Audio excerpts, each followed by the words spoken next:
Hello guys, welcome back to my channel. So today I'm here outside in the porch. I'll usually just go and make the videos in the living room, but I don't know why I just wanted to make it today. Anyways, today's video is gonna be about languages and is about some tips that I want to give you guys of how to actually learn a language a little bit faster, or how to memorize all these words that a language has. And I asked in Instagram, and many people told me that the difficulties that they had was like to memorize the vocabulary, or to like know how to speak, or how to read it. So I want to give you guys some tips today, so keep watching this video.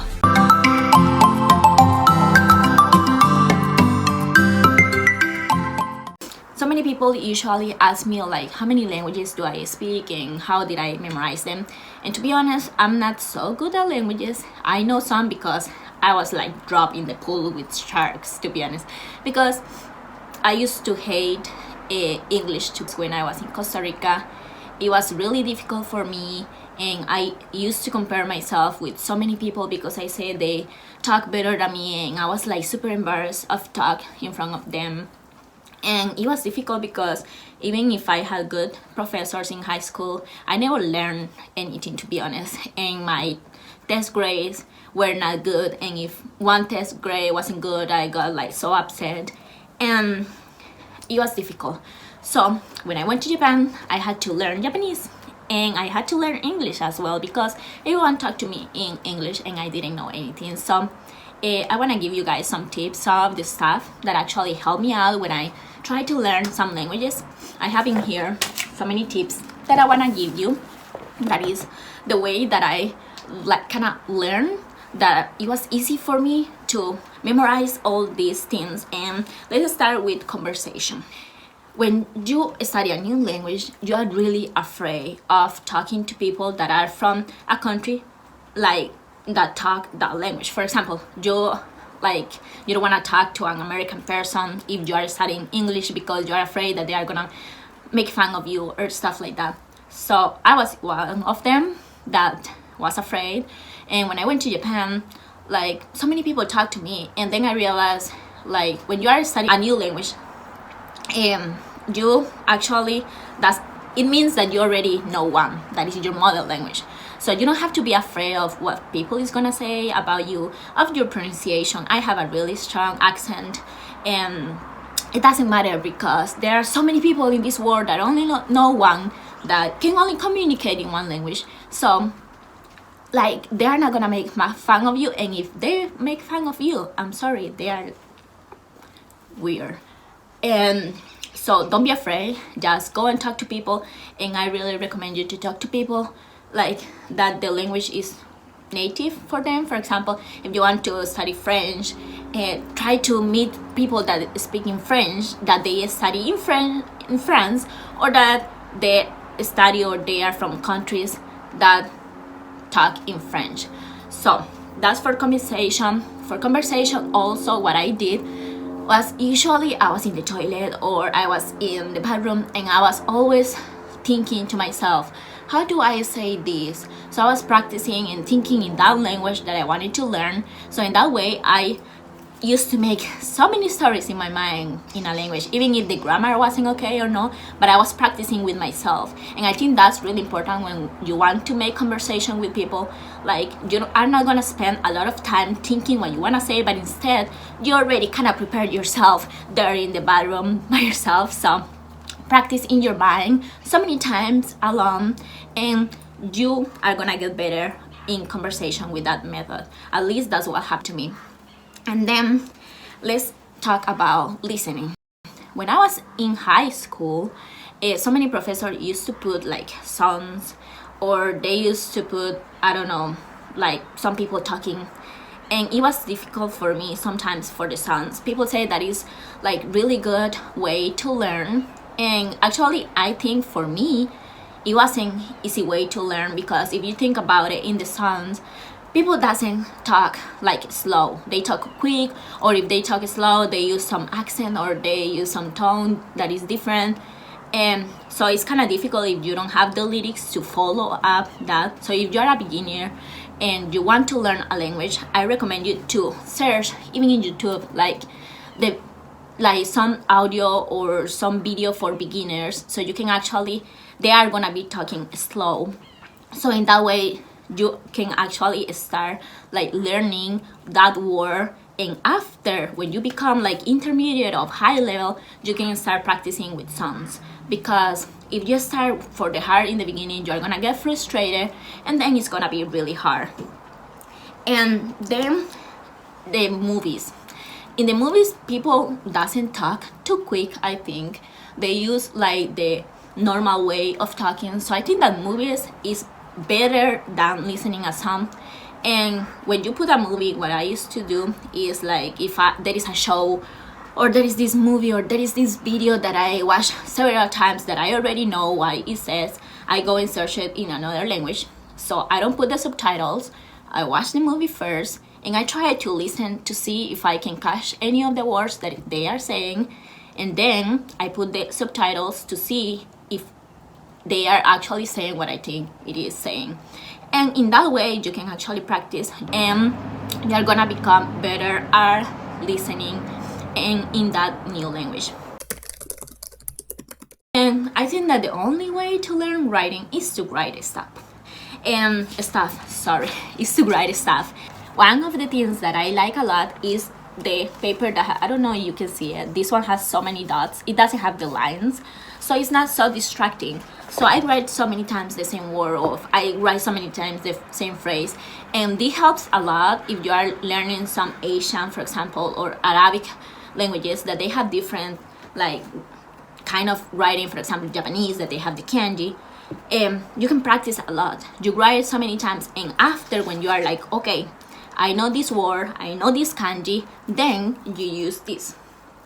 I like these index cards because I just write the kanji that I don't know, and then in the other side I write the meaning and I write the reading, so in that way I can practice after that. I already know how to write it, so I don't forget how to write it or how to read it or what the meaning of that word is. I think this is really helpful when you are learning a new language. And also to use like so many sticky notes. I have like so many sticky notes, and one professor in Japan told me that when you are learning how to write or when you are learning some grammar, it's usually good to put the highlighter or to use sticky notes that are the green or that are this kind of blue. That is kind of green in the phone, but this is green and this is blue. So when you use these two different colors, it's kind of easy for you to memorize this stuff. And I started doing that, and actually it was good. It wasn't distracting. There are some pastels colors that they can help you to memorize the things easy, so you can put in there like the things that are difficult for you, and then you put it in your notebook. And I really recommend to use this instead of having just a normal notebook when you want to learn stuff, because sometimes when you see on a paper, and for example in here you see this paper and you see it just full of words, you get frustrated because you don't know everything. But if you have it in a small piece of paper and you can see it just one word or one phrase, it's super easy for you to memorize. And another thing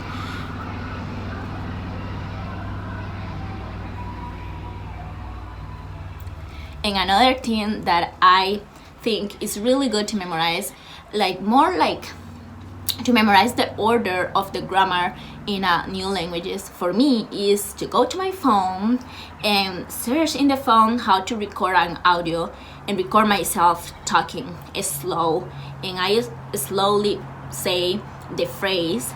And if it's, for example, I don't know, a particle, or if I'm like putting, I don't know, a verb, I go in that word, I say a little bit louder so I can know when I listen to it. I used to listen it like before sleeping or when I was in the train and stuff like that. When I listen to it, I can actually see, okay, I know that before a verb I usually have to use this particle, or like if it's English, I don't know, this is the order of the normal phrases and stuff like that. I think that's so much easier to memorize. When I record myself, I just put it in my ear and I was listening to it.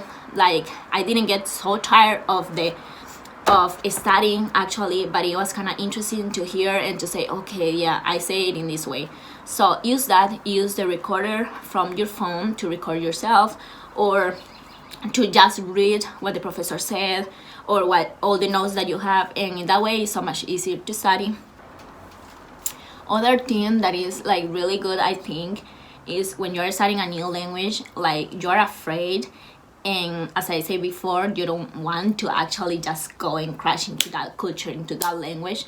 But for me, I think that going slow is gonna take you so much time. And there is one thing that is like crashing into the language for me is going to change all the settings in my phone and in my computer, in my iPad, or all the electronic things that I have, and instead of putting in Spanish, that is my mother language, I went and put it in Japanese, or I went and put it in English, so I can actually learn more words, more vocabulary, I can learn more phrases, and if I don't understand, I can actually go to dictionary and search what that word means, and I can learn more with practice.